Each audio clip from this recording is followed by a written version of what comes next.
finish trabaho namin guys.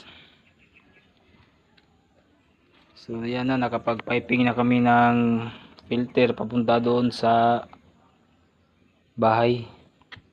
Tsaka itong bypass. Tsaka yung pressure switch. Tsaka itong pressure tank. Yan, ito yung papuntang bahay.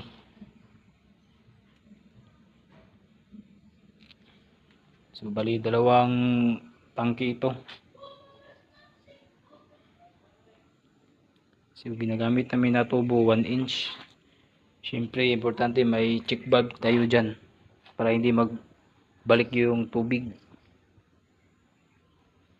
Mga gate valve ay ball valve. So, yun lang muna guys. Alright.